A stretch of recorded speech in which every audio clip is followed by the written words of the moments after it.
सुमित बताइए कहाँ पर मौके देख रहे हैं आप अभी खरीदारी करने के लिए? यहाँ पे देखिए अभी हमारा डिस्कस हुआ था बजाज फिनसर्व का। तो यहाँ पे हमें लग रहा है कि ये एक बीटीएसटी कैंडिडेट भी है। आप देखेंगे लोअर टाइम फ्रेम पे 1600 का जो लेवल था वो सस्टेन हुआ है। अवर्ली टाइम फ्रेम पे भी यहाँ पे क्लोजिंग आया है, तो हमें लगता है कि यहाँ पे आप बीटीएसटी करके जा सकते हैं। स्टॉप लॉस मेंटेन करेंगे यहाँ पे 1570 का, और टारगेट मेंटेन करेंगे 1660 का। जो दूसरा स्टॉक है वो है इन्फोसिस का। देखिए एक रेंज ब्रेकआउट का कैंडिडेट है, तो यहाँ पे आप 1540 का करंट मार्केट प्राइस है, 1520 का स्टॉप लॉस मेंटेन कीजिए।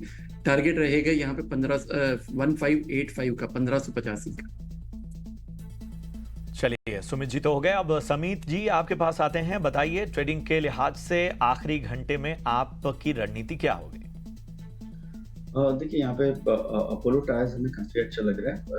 रिसेंटली हमें थोड़ा कंसोलिडेशन देखा, बीच बिल्डिंग अराउंड इंपॉर्टेंट सपोर्ट देखा है। आज कहीं ना कहीं इसमें इंडिकेशंस है कि ये जो कंजेशन फेज है यहाँ से ये ब्रेकआउट देने की कहीं ना कहीं ट्राई कर रहा है। तो यहाँ से हमें अपोलो टायर्स अच्छा लग रहा है। हालांकि लास्ट 10 मिनट में ये थोड़ा 1-8% ऊपर चढ़ चुका है, तो थोड़ा अगर आपको नीचे मिलता है 506-7 के आसपास तो वहां पे बाय कीजिए। रिस्क रिवॉर्ड तभी फेवरेबल होगा।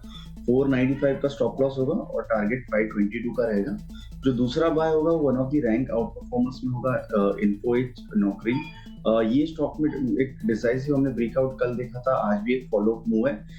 तो जैसे इसकी ओवरऑल हमने प्लेसमेंट देखिए ऑल टाइम हाइस के आसपास ट्रेड हो रहा है, तो हमें लगता है कि यहाँ से भी ये मूव एक्सटेंड होगी। 6960 का टारगेट होगा, 6480 के स्टॉप लॉस से इन्फो एज बाय करने की सलाह है। आगे बढ़ते हैं, कुछ और भी स्टॉक्स पर चर्चा कर ले। और इस बीच हम देख रहे हैं कि बैंकों में तो तेजी है ही, फाइनेंशियल एनबीएफसी स्टॉक्स में भी शानदार मोमेंट बन रहा है। श्रीराम फाइनेंस काफ़ी अच्छी तेज़ी आई है। स्टॉक अपने ऑल टाइम हाई लेवल पर कारोबार कर रहा है और 4% ऊपर है इस वक्त ये स्टॉक श्रीराम फाइनेंस का। सुमित जी क्या सलाह होगी आपकी श्रीराम फाइनेंस पर? ये देखिए स्टॉक में काफी अच्छा मोमेंटम बना हुआ है। लेकिन यहाँ पे अगर कोई करंट एंट्री कर रहा है तो फिर रिस्क रिवॉर्ड फेवरेबल नहीं रहेगा। लेकिन जिनके पास ऑलरेडी होल्डिंग है बिल्कुल आप यहाँ पे बने रहिए। लास्ट वीक हमने स्टॉक को सजेस्ट किया हुआ था, क्योंकि एक असेंडिंग ट्रायंगल का ब्रेकआउट आया हुआ था। 2700 पे दिया था और 2950 का टारगेट था, जो आज के सेशन में अचीव हुआ है। तो एक पार्शियल बुकिंग कीजिए, लेकिन अभी भी बने रहिए। काफी अच्छा मोमेंटम है। जो नेक्स्ट लेवल हमारा एक्सपेक्टेड है दैट इज 3100, तो एक ट्रेलिंग स्टॉप लॉस की तरह आप यूज कीजिए 2890 को।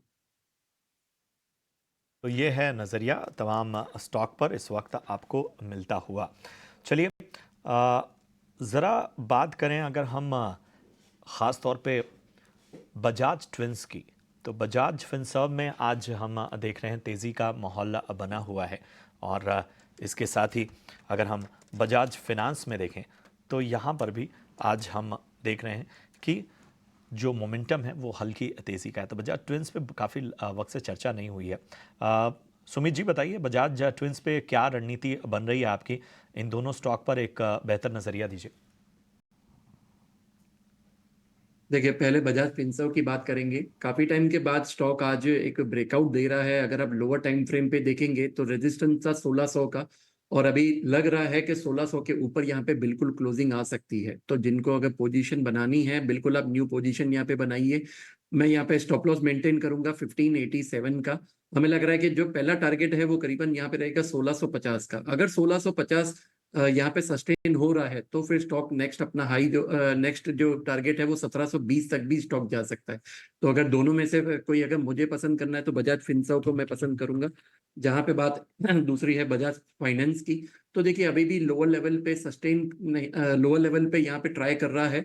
2 दिन से डॉजी फॉर्मेशन हुआ है, जो एक साइन है कि कहीं ना कहीं कुछ रिकवरी मोड आ सकता है। लेकिन यहाँ पे 7150 एक स्ट्रॉन्ग रेजिस्टेंस है। तो जब तक स्टॉक 7150 को क्रॉस नहीं करता मैं वेट करूंगा, और यहाँ पे न्यू पोजीशन को फिलहाल मैं अवॉइड करूंगा। तो बजाज फिनांस और बजाज फिनसर्व में बजाज फिनसर्व इस वक्त रणनीति के लिहाज से बेहतर नजर आता हुआ सुमित जी को। सुमित जी ज़रा गैब्रियल इंडिया पे भी फोकस करते हैं हम, और आज इसकी भी तेज़ी देखते ही बन रही है। 8% से ज़्यादा भाग चुका है आज ये स्टॉक इंट्राडे में। और अगर हम पिछले 5 ट्रेडिंग सेशंस में भी देखें तो इस स्टॉक ने अच्छा रिटर्न दिया है। 11.5% से ज़्यादा का उछाल हमें देखने को मिला है पिछले 5 ट्रेडिंग सेशन में। पिछले 1 महीने में 23.25% की तेज़ी स्टॉक ने दिखाई है। तो एक बेहतर जो है पिछले 1 महीने से यहाँ पर मोमेंटम बन रहा है।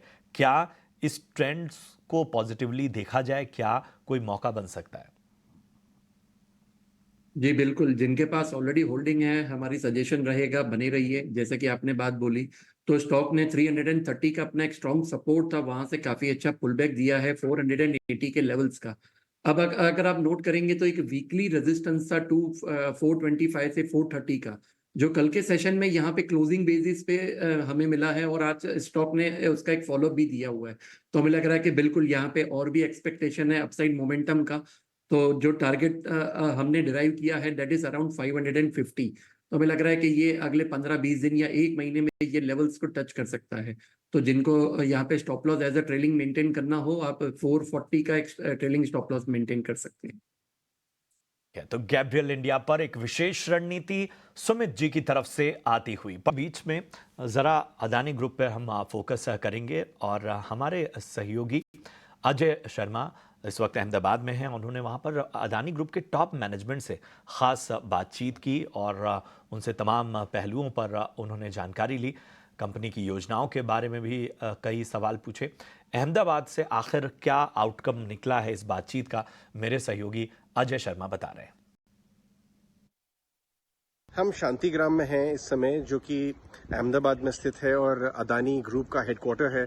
हमने एक टॉप मैनेजमेंट मीट की है अदानी ग्रुप के मैनेजमेंट के साथ। रॉबी जूनियर ग्रुप सीएफओ, उन्होंने काफ़ी लंबी जानकारी दी कि कैसे ग्रुप का फोकस यहाँ से प्रिडिक्टेबिलिटी ऑफ कैश फ्लोज और लॉन्जिविटी ऑफ कैश फ्लोज पे होने वाला है। उन्होंने ये बताया हमें कि कैसे उनका कॉस्ट ऑफ कैपिटल जो है 7% के करीब आ गया है और रिटर्न रेशोज जो हैं कंपनी के, उसको कैसे बेहतर किया जाए और बढ़िया बनाया जाए यहाँ से, इसी के ऊपर ग्रुप का फोकस है। एक और खास बात जो निकल के आई है कि हालांकि वो $multi-billion प्रोजेक्ट्स एग्जीक्यूट कर रहे हैं, ये बात भी निकल के आई कि own proportion of capital, company का खुद का कैपिटल बढ़ता चला जा रहा है और डिपेंडेंस ऑन एक्सटर्नल कैपिटल कम हो रही है। तो काफ़ी सारी बहुत ही इंटरेस्टिंग चीज़ें निकल के आई। अदानी एंटरप्राइजेस के मैनेजमेंट से मिले हम, ग्रुप सीएफओ से अभी बहुत सारी एजीएम हुई हैं।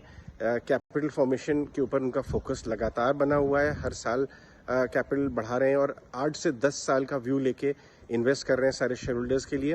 तो एक टॉप मैनेजमेंट के साथ मीटिंग हुई, उन्होंने ये भी बताया कि वो मल्टी रेगुलेटर्स के साथ काम कर रहे हैं, बहुत सारे स्टेट्स में काम कर रहे हैं, पैन इंडिया काम कर रहे हैं। तो ये व्यू जो वो सिर्फ सेंटर के साथ ज़्यादा काम करते हैं, ये भी एक तरीके से उन्होंने बताया कि कैसे उनके जो इंफ्रा प्रोजेक्ट्स हैं वो बहुत सारे स्टेट्स में एक साथ काम कर रहे हैं और बहुत अलग अलग रेगुलेटर्स के साथ भी वो काम करते हैं।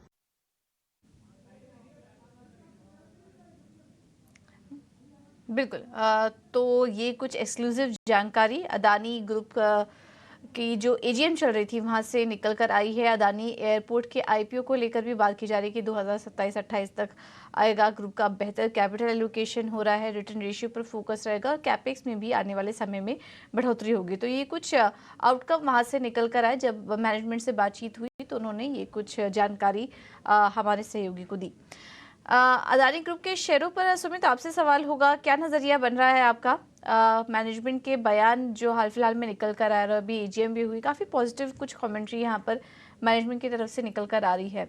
आपका क्या नज़रिया बन रहा है अदानी ग्रुप के शेयरों में? क्योंकि हम देख रहे हैं कि निचले स्तरों से आज अच्छी रिकवरी भी दिखा रही हैं तमाम स्टॉक्स। मौके कहाँ पर देख रहे हैं आप इन ग्रुप शेयरों पर? देखिए ओवरऑल अगर बोलें तो 2 स्टॉक्स पे खास नजर रहेगी। पहला रहेगा अदानी पोर्ट्स का। रिसेंटली अगर आप देखेंगे तो 4 जून का जो लो बना था उसके बाद स्टॉक ने काफी अच्छी रिकवरी दी हुई है। लेकिन अगर यहाँ पे पिछला हाई जो लगा था 4 जून का ही अगर वो लेवल क्रॉस हो रही है तो फिर हमें लग रहा है कि ये स्टॉक अपने न्यू लाइफ टाइम हाई की तरफ भी अप्रोच कर सकता है। तो यहाँ पे मेरा बाय इन डिप्स का नजरिया रहेगा। जिनके पास ऑलरेडी होल्डिंग है वहां पे भी आप बने रहिए। थोड़ा सा स्टॉप लॉस बड़ा रहेगा 1360 के करीबन 1360। तो कभी भी स्टॉक अगर आपको 1400 तक भी डिप्स मिल रही है बिल्कुल आप इसे यूटिलाइज कीजिए। और अगर ये स्टॉक यहाँ से रिवर्सल दे रहा है तो पहला टारगेट जो रहेगा वो करीबन 1780 का रहेगा। अगर आप देखेंगे तो करीबन 300 पॉइंट्स की रैली, दैट इज अप्रोक्सीमेटली 20%। जो दूसरा स्टॉक रहेगा वो रहेगा अदानी पावर का। देखिए काफ़ी अच्छा सपोर्ट है 720 और 700 की जो 2 लेवल्स हैं।